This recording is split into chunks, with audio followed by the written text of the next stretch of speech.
പരിശുദ്ധ ഖുർആൻ അവതരിപ്പിക്കാൻ തുടങ്ങി 23 വർഷം കൊണ്ടാണത് പൂർത്തിയാകുന്നത്. അതിനിടയിൽ തന്നെ ആ ഖുർആൻ ഉൾക്കൊള്ളു ജീവിക്കുന്ന അനുചരന്മാർ, സഹാബിവര്യന്മാർ, അവരെ ഉൾക്കൊള്ളുന്നു. അവരുടെ ശേഷമുള്ള തലമുറകളും ഇന്ന് ജീവിക്കുന്ന നമ്മളും ഉൾക്കൊള്ളുന്നു ആ ചോദ്യത്തിൽ.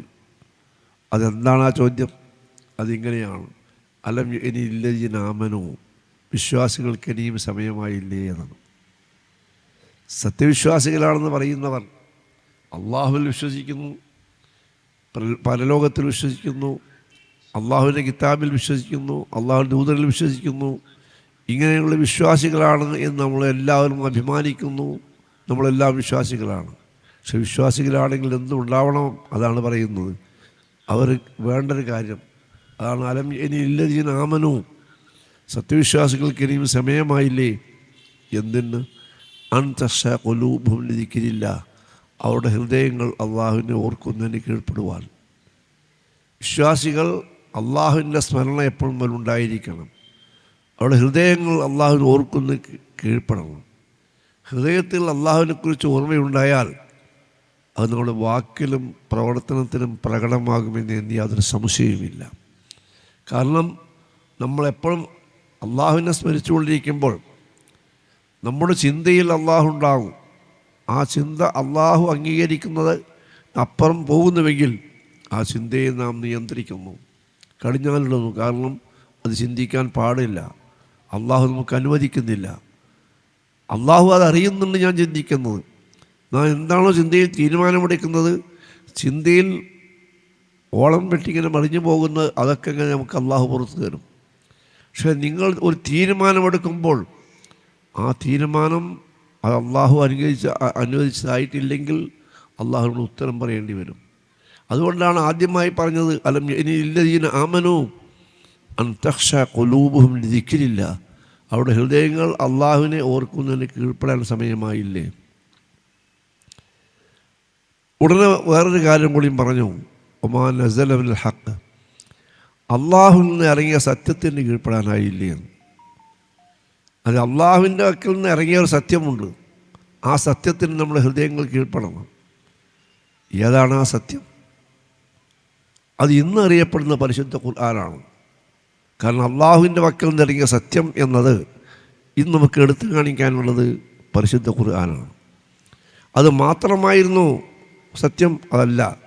ഇതിന് മുമ്പ് പല വേദഗ്രന്ഥങ്ങളും ഇറങ്ങിയിട്ടുണ്ട്. ആ വേദഗ്രന്ഥങ്ങളെല്ലാം അള്ളാഹുവിൻ്റെ വക്കിൽ നിന്നുള്ള സന്ദേശം തന്നെയാണ്. മനുഷ്യരെ ശരിയായ നിലയ്ക്ക് മനുഷ്യരായി സംസ്കരിച്ചെടുക്കുവാൻ. കാരണം മനുഷ്യർ മറ്റ് ജീവജാലങ്ങളെപ്പോലെയല്ല. മനുഷ്യരെ സംബന്ധിച്ചിടത്തോളം എല്ലാറ്റിനേക്കാൾ ഒരു പ്രത്യേകതയുണ്ട്. സാധാരണ നമ്മുടെ ഇവിടെ പല ജന്തുക്കളുമുണ്ട്. ഇവിടെ അവർ ജീവിക്കുന്നു, ആ ജീവൻ ചത്തൊടുങ്ങി പോകുന്നു, അതോടുകൂടി അവർ കഴിയുന്നു. മനുഷ്യരങ്ങനെയാണ് അല്ലല്ലോ. മനുഷ്യൻ്റെ പ്രത്യേകതയുണ്ട്, അവന് ബുദ്ധിശക്തിയുണ്ട്, പഞ്ചേന്ദ്രിയങ്ങളുണ്ട്, ചിന്തിക്കാൻ കഴിവ് കൊടുത്തിട്ടുണ്ട്. ആ മനുഷ്യൻ ഈ പ്രപഞ്ചത്തെ അടക്കി ഭരിക്കാൻ കഴിവ് നൽകിയിട്ടുണ്ട്. അവന് പല നിലക്കുന്നുള്ള കഴിവും അള്ളാഹു പ്രദാനം ചെയ്തിട്ടുണ്ട്. മനുഷ്യരെ അള്ളാഹു ആദരിച്ചു എന്ന് ഖുർആൻ തന്നെ പറയുന്നു. ഞാൻ അതിലേക്ക് കൂടുതൽ പറയുന്നില്ല. പക്ഷെ ആ മനുഷ്യന് മനുഷ്യനായിത്തീരണം. എങ്ങനെ മനുഷ്യനായിത്തീരും? ഈ മൃഗങ്ങൾ ഇവിടെ ജീവിക്കുന്നുവല്ലോ. ഇവിടെ ആടും മാടും പോത്തും എല്ലാ കാട്ടു ജന്തുക്കളൊക്കെ ജീവിക്കുന്നു. ഇതുപോലെ തന്നെ ഒരു ജീവിതം മതിയോ മനുഷ്യന്? പോരാ. സംസ്കാരം എന്നൊന്നുണ്ട്. ഈ സംസ്കാരത്തിൻ്റെ ഏറ്റവും പ്രധാന വാശ്യം എന്താണ്? ഒരു നിയമാനുസൃതമായ ജീവിതം. കാരണം എല്ലാ ജീവജാലങ്ങൾക്കും ഇവിടെ ജീവിക്കണമെങ്കിൽ ആഹാരം വേണം. ആഹാരം അങ്ങ് ചെന്ന് കഴിഞ്ഞാൽ ശരീരത്തിന് ആവശ്യമായെടുത്ത് ബാക്കിയുള്ളത് പുറത്തേക്ക് വിസർജിക്കണം. അതൊരാവശ്യമാണ് മനുഷ്യൻ്റെ. ആഹാരവും ആഹാരിച്ചാൽ വിസർജിക്കുന്നത്. അതേ പ്രകാരം തന്നെ ആഹാരവും ആഹരിച്ച് വിസർജിച്ച് നടക്കുമ്പോൾ ആ ഏത് സമൂഹത്തിൽപ്പെട്ട ജീവിയാണോ ആ സമൂഹം ഈ ലോകത്ത് വർദ്ധിക്കണമല്ലോ. അതിൻ്റെ ഇണകളായിട്ടാണ് എല്ലാം സൃഷ്ടിച്ചിട്ടുള്ളത്. എല്ലാ വസ്തുക്കളെയും ഇണകളായിട്ടാണ് സർവശക്തി സൃഷ്ടിച്ചിട്ടുള്ളത്. ഇണകളില്ലാതെ സൃഷ്ടാവ് മാത്രമേ ഉള്ളൂ. അവന് ഇണകളില്ല. ബാക്കിയെല്ലാം ഇണകളായി സൃഷ്ടിച്ചു. ഇണകളുടെ സമ്പർക്കത്തിലൂടെയാണ് ആ സമൂഹത്തിൻ്റെ വളർച്ച. അപ്പോൾ അത് മനുഷ്യരും അതുപോലെ തന്നെ വേണം. പക്ഷേ ഇതെല്ലാം മറ്റ് ജീവജാലങ്ങളെ പോലെ തന്നെ മതിയോ? മറ്റ് ജീവികൾക്ക് വിശക്കുമ്പോൾ ആഹരിക്കണം, ശരീരത്തിന് ആവശ്യമായ ആഹാരം കഴിക്കണം. ആഹാരം എങ്ങനെ സമ്പാദിക്കണം, എങ്ങനെ ആർജിക്കണം എന്നതിനെപ്പറ്റി ചിന്തിക്കേണ്ട ആവശ്യമില്ല. അത് പറ്റുന്നതാണോ, ഇഷ്ടമുള്ളതാണോ, ഇഷ്ടമുള്ളത് ഭുജിക്കണം. അത് ആവശ്യം കഴിഞ്ഞാൽ അത് എവിടെയാണോ വിസർജിക്കണം. അത് എവിടെയൊന്നുമില്ല. പക്ഷെ മനുഷ്യനങ്ങനെ പോരാന്നർത്ഥം. സംസ്കാരത്തിൻ്റെ ഏറ്റവും പ്രധാനമായ വശം നിയമാനുസൃതമായ ഒരു ജീവിതമായിരിക്കണം. എങ്ങനെയും ജീവിച്ചാൽ പോരാ, അതിന് ചില നിയമങ്ങളുമാണ്. നമ്മൾ ആഹരിക്കണോ, ആഹാരം നമുക്ക് അനുവദനീയമായ മാർഗത്തിലൂടെ ആർജിച്ചതായിരിക്കണം. അതല്ലാതെ കണ്ടതൊക്കെ വിശപ്പിക്കുന്നു, എന്തെല്ലാം ആഹരിക്കുന്നു, എന്തെല്ലാം കിട്ടുന്നു അതൊക്കെ തിന്നുക എന്നല്ല.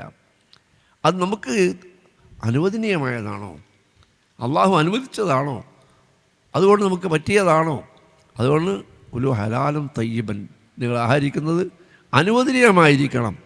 കേവലം അനുവദനീയം മാത്രം പോരാ, അത് വിശിഷ്ടമായിരിക്കണം, നമ്മുടെ ശരീരത്തിന് യോജിച്ചതായിരിക്കണം, നമ്മുടെ ശരീരത്തിൽ എല്ലാവരും അനുയോജ്യമായിരിക്കണം. അതല്ലാതെ അനുവദനീയമാണ് എന്ന് വിചാരിച്ചുകൊണ്ട് എന്തെല്ലാം നമ്മൾ പറ്റാത്ത കഴിച്ചു പോയാൽ അതിൻ്റെ അപകടം ഉണ്ടാകും. അതുകൊണ്ട് തന്നെ അനുവദനീയമായ മാർഗത്തോടെ നമ്മൾ ആർജിച്ച സമ്പാദിച്ച ആഹാരമേ മനുഷ്യന് കഴിക്കാൻ പാടുള്ളൂ. അതില്ലെങ്കിൽ ആ മനുഷ്യൻ മൃഗത്തേക്കാൾ അധപ്പതിച്ചവനാണ്. അതാണ് ഒന്നാമതായി വേണ്ടത്. ഇതേ പ്രകാരം തന്നെയാണ് ആഹരിച്ചാൽ വിസർജിക്കാനും.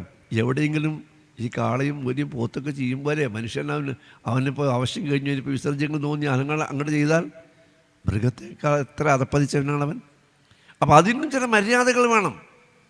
അത് ശുദ്ധിയാക്കാനും അത് മറവിലൂടെ കൂടെ ആയിരിക്കാനും അതതിൻ്റെ മര്യാദ പ്രകാരം ആയിരിക്കാനും അതിൻ്റെ അദബുകൾ പാലിക്കാനും മനുഷ്യന് സാധിക്കണം. അപ്പോഴേ മനുഷ്യനായി തീരുകയുള്ളൂ. അതാണ് നമുക്ക് ഏറ്റവും വേണ്ടത്. അതേ പ്രകാരം തന്നെയാണ് വർഗത്തിൻ്റെ വർധനവ് സമൂഹത്തിൻ്റെ ഒരു ആവശ്യമാണ്. ഏത് കാലഘട്ടത്തിൽ ഉണ്ടാവണം. അതിന് അള്ളാഹു പ്രത്യേകമായി ഇണകളായിട്ടാണ് സൃഷ്ടിച്ചത്. ആ ഇണകൾ തമ്മിൽ ചേരാനുള്ള ശാരീരികമായ ഒരു ആവേശം പ്രകൃതിയിൽ പ്രദാനം ചെയ്തിട്ടുണ്ട്. പക്ഷേ അതെങ്ങനെയെങ്കിലും ആവാൻ പാടില്ല. മൃഗങ്ങളെപ്പോലെ അത് ആ നിലയ്ക്ക് തന്നെ മൃഗീയമായി നിർവഹിച്ചാൽ മതി. അതിൻ്റെ ഓരോ കാലഘട്ടത്തിലുമാണ് അവരുടെ ആവേശം പ്രത്യേകം നൽകിയിട്ടുള്ളത്. മനുഷ്യരങ്ങനെയല്ല, എല്ലായ്പ്പോഴും പോലെ അത് ഉപയോഗിക്കാം. പക്ഷേ മൃഗങ്ങളെ നിന്ന് വ്യത്യസ്തമായി അത് ഏതെങ്കിലും ഇണയുമായി അങ്ങോട്ട് സമ്പർക്കം പുലർത്തണം, ഇണ ചേരണമെന്നല്ല. അങ്ങനെയാണെങ്കിൽ ആ മനുഷ്യൻ മൃഗമാണ്, മൃഗത്തെക്കാൾ അധപ്പതിച്ചവനാണ്, അവൻ്റെ ജീവിതം നശിച്ചതാണ്. അതുകൊണ്ട് അങ്ങനെ മനുഷ്യൻ ചെയ്യാൻ പാടില്ല. അവൻ അനുവദനീയമായ ഇണയെ കണ്ടുപിടിക്കുകയും ആ ഇണയെ അനുവദനീയമായ മാർഗത്തിൽ അവൻ സ്വന്തമാക്കുകയും ചെയ്യും. രണ്ട് ഇണകൾ എങ്ങനെയാണ് അവർ ഇണകളാണ് എന്ന് സമൂഹം അറിഞ്ഞിരിക്കണം. അതിനാണ് വിവാഹകർമ്മങ്ങൾ. ഈ വിവാഹകർമ്മങ്ങൾ അത് പല സമൂഹങ്ങളും ഇന്ന് മനുഷ്യരിൽ പല വിധത്തിലുള്ള വിവാഹകർമ്മങ്ങളുണ്ട്. ഏത് വിധത്തിൽ വിവാഹകർമ്മം നിർവഹിക്കുകയാണെങ്കിലും അതിൻ്റെ എല്ലാം താല്പര്യം എന്താണ്? എൻ്റെ ജീവിത പങ്കാളിയായി ഞങ്ങൾ രണ്ടുപേരും ഞങ്ങൾ അംഗീകരിച്ചിരിക്കുന്നു, അത് സമൂഹം സാക്ഷിയാണ്, അതിന് ഞങ്ങളിതാ ഈ സമൂഹത്തെ അറിയിക്കുന്നു. അതുകൊണ്ടാണ് ആ വിവാഹകർമ്മത്തിലുള്ളത്. അത് പരസ്പരം മാലയിട്ട് വിവാഹം കഴിക്കുന്നവരുണ്ടാകും, അല്ലെങ്കിൽ പരസ്പരം വേറെന്തെങ്കിലും വാക്കുകൾ പറഞ്ഞിട്ടുണ്ടാകും. പണ്ട് നമ്മൾ ഈ കുശവന്മാരുണ്ടായിരുന്നു, കലവും ചട്ടിയൊക്കെ ഉണ്ടാക്കുന്ന ആളുകൾ. അവരുടെ വിവാഹകർമ്മത്തെപ്പറ്റി ഞാൻ പണ്ട് ചെറുപ്പത്തിൽ പറയുന്നു കേട്ടിട്ടുണ്ട്. അവരെങ്ങനെ വിവാഹകർമ്മം കഴിക്കാമെന്നറിയാമോ? വധുവും വരനും വന്ന് നിൽക്കും. അവരുടെ ജീവിതം അങ്ങനെയാണല്ലോ. എന്നിട്ട് വരൻ വധുവിനോട് ചോദിക്കുകയാണ്, ഞാൻ വെട്ടും മണ്ണ് നീ കോലുമേടി. അവൾ പറയണം, നീ വെട്ടുന്നു, നിൻ്റെ അപ്പൻ്റെ അപ്പം വെട്ടുന്നു, ഞാൻ കോലുമടാം. അവരുടെ ജീവിതം അതാണ്. അതവരുടെ ഒരു കരാറാണ്. അതോടുകൂടി അത് കഴിഞ്ഞു, അത് സാക്ഷികളായി കഴിഞ്ഞു. അതൊരു വിവാഹകർമ്മമാണ്. അത് പല നിലക്കുള്ള വിവാഹകർമ്മങ്ങളുണ്ട്. ഏത് വിവാഹകർമ്മങ്ങളായിരുന്നാലും അതിൻ്റെ അർത്ഥം സമൂഹന്മാരെ ഭാര്യയും ഭർത്താവുമായി അംഗീകരിച്ചിരിക്കുന്നു എന്നാണ്. ഇസ്ലാം എല്ലാത്തിനെയും ഒരു പുതുമയുള്ളതാണ്, എല്ലാത്തിനെയും ഒരു സംസ്കാരം മര്യാദയുള്ളതാണ്. ഇസ്ലാം അങ്ങനെ കരാറായി വെച്ചത് രണ്ടുപേരും പരസ്പരം അറിഞ്ഞിരിക്കണം, പരസ്പരം അവർ മതബോധമുള്ളവരാണ്, ഈ മതത്തിൻ്റെ സംസ്കാരം അവർ അംഗീകരിക്കുന്നവരാണ്, ധാർമ്മിക ബോധമുള്ളവരാണ് എന്നുള്ള ബോധ്യം അന്യോന്യം ഉണ്ടായിരിക്കണം. അങ്ങനെ ഉണ്ടായിരിക്കുമ്പോൾ ഒരു സ്ത്രീയും ഒരു പുരുഷനും തമ്മിൽ അതങ്ങനെ ഒരു കരാറിൽ ഏർപ്പെട്ടാൽ പോരാ. ഈ സ്ത്രീയെ, പെൺകുട്ടിയെ വളർത്തിയെടുത്ത ഒരു രക്ഷിതാവുണ്ട്. ആ രക്ഷിതാവാണ് വിവാഹം കഴിച്ചു കൊടുക്കേണ്ടത്. അതിൻ്റെ അധികാരം അദ്ദേഹത്തിനാണ്. അത് സ്വീകരിക്കാൻ ഭർത്താവ് തയ്യാറാകുന്നു. ഇതുവരെയും വളർത്തിയെടുത്ത ആ രക്ഷിതാവിൻ്റെ കയ്യിൽ നിന്ന് തൻ്റെ സഹധർമ്മിണിയെ താൻ ഏറ്റെടുത്തിരിക്കുന്നു. ഇനി അവളെ ഞാനാണ് സംരക്ഷിക്കാൻ. ഈ കുടുംബത്തിൽ അംഗമാണ്. ആ കുടുംബത്തിൽ അംഗമായതുപോലെ തന്നെ നഷ്ടപ്പെടുന്നില്ല. അതുകൊണ്ട് നഷ്ടപ്പെടുകയില്ലല്ലോ, അവിടുത്തെയും അംഗമാണ്. മകളെ സഹോദരിയോ അല്ലാതാക്കാൻ കഴിയില്ല. അതോടുകൂടി മറ്റൊരു കുടുംബത്തിൽ കൂടി വന്നിരിക്കുന്നു. അവിടെയാണ് കുടുംബബന്ധം. അവിടെയാണ് നമ്മുടെ ഫാമിലി മനസ്സിലാക്കേണ്ടത്. ആ കുടുംബത്തിൽ മറ്റൊരു കുടുംബങ്ങളുമായി ചേരുന്നു. ഇനി ആ കുടുംബത്തിന് അവിടുത്തെ അംഗമാണ്, അവിടുത്തെ ഭാര്യയാണ്, അതേപ്രകാരം തന്നെ അവിടുത്തെ സഹോദരിയാണ്. ഇങ്ങനെയുള്ള എല്ലാ ബന്ധങ്ങളും അവിടെയും ഇരിക്കുന്നു. ഇതാണ് ഉണ്ടാവേണ്ടത്. ഇങ്ങനൊരു കരാറ് അത് നടത്തുമ്പോൾ ആ വലിയ എൻ്റെ മകളെ ഞാൻ എനിക്കത് ഏൽപ്പിച്ചു തരുന്നു. അതാണ് കരാറ്. വിവാഹം എന്ന് പറയുന്നതാണ്. അതിനെ ഏൽപ്പിച്ചു തരുമ്പോൾ ഇസ്ലാം സ്ത്രീകൾക്ക് വലിയ പ്രാധാന്യം കൊടുത്തൊരു മതമാണ് ഇസ്ലാം. ഖുർആനാണ് ആദ്യം സ്ത്രീകൾക്ക് എന്തെങ്കിലും സാമ്പത്തിക അവകാശമുണ്ട് എന്ന് പ്രഖ്യാപിച്ച വേദഗ്രന്ഥം. സ്ത്രീകൾക്ക് അവകാശങ്ങൾ, മറ്റ് സ്ത്രീകൾക്ക് സമ്പാദിക്കുകയാണെങ്കിൽ സ്ത്രീകൾ എന്തെങ്കിലും സമ്പാദിച്ചാൽ തന്നെ ആ സ്വത്ത് സ്ത്രീകൾക്കുള്ളതല്ല. അത് അവരുടെ കുടുംബത്തിൽ പുരുഷന്മാരാണ് ഉപയോഗിക്കാൻ. അവർക്ക് അധികാരമില്ല. അവൾ അധ്വാനിച്ച് സമ്പാദിച്ചതായാലും അതല്ലാതെ മറ്റേതെങ്കിലും സമ്പാദിച്ചാലും ശരി. പക്ഷേ ഇസ്ലാം അങ്ങനെയല്ല. ലില്ലിനായി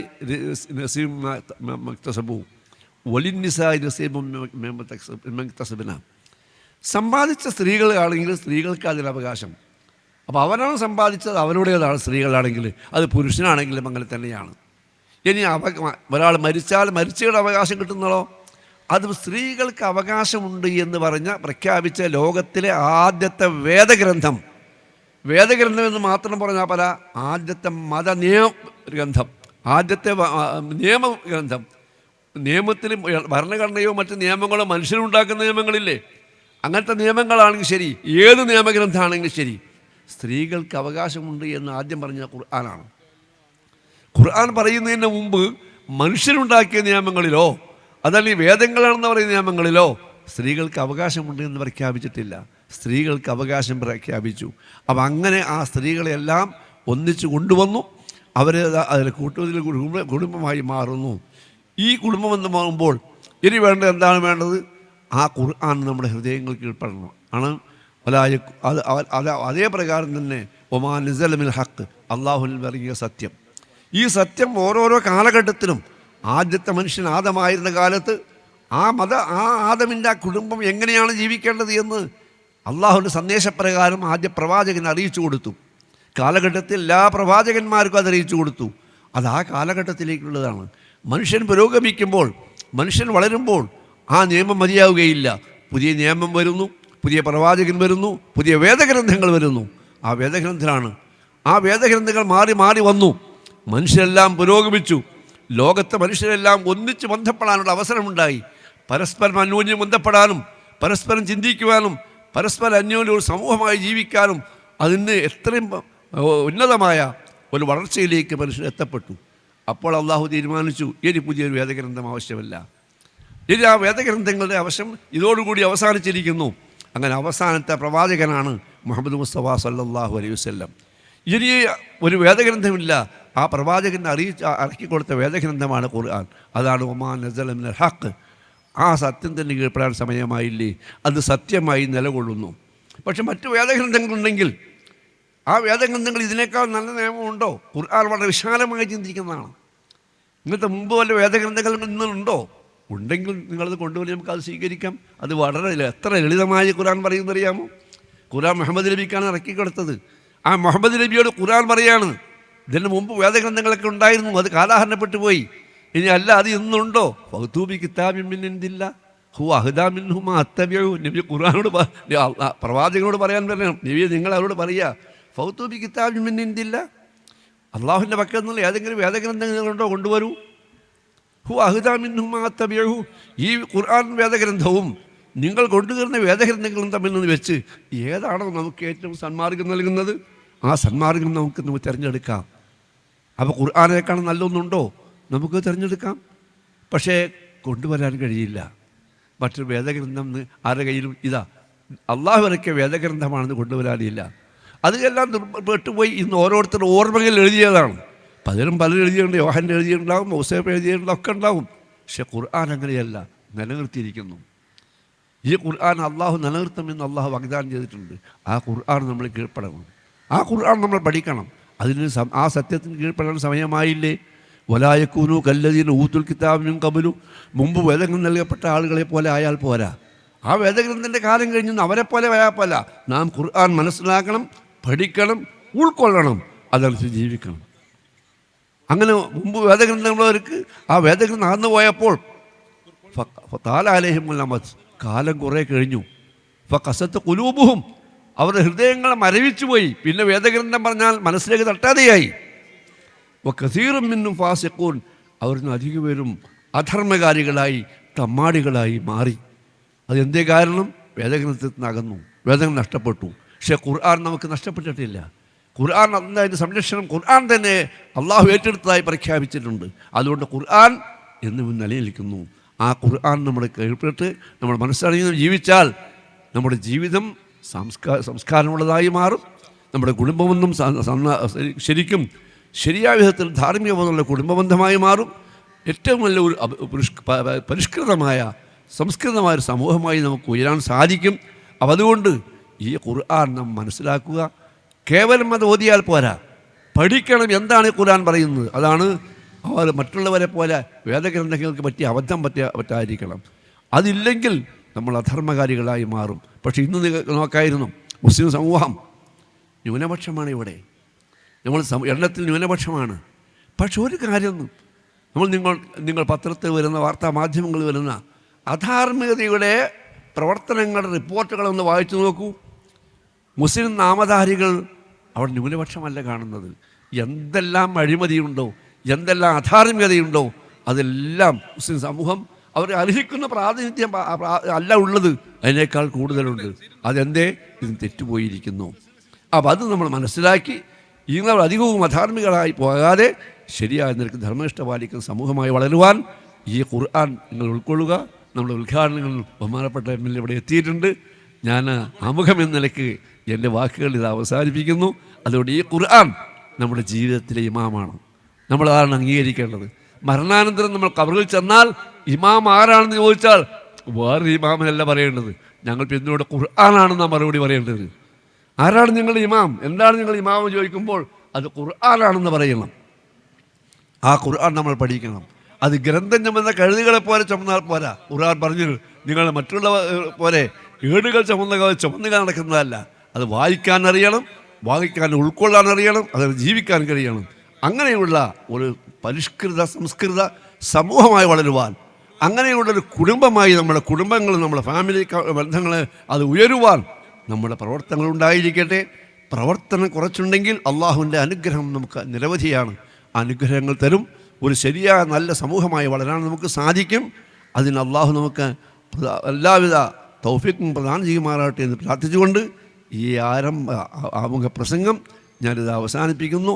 ഇതെല്ലാം അള്ളാഹു നമ്മൾ എന്തിനു വേണ്ടിയാണ് അവൻ്റെ മുന്നിൽ ചെല്ലുമ്പോൾ ഉത്തരം പറയണം, അല്ല ഇവിടെ ഒരു നേട്ടത്തിന് വേണ്ടിയല്ല.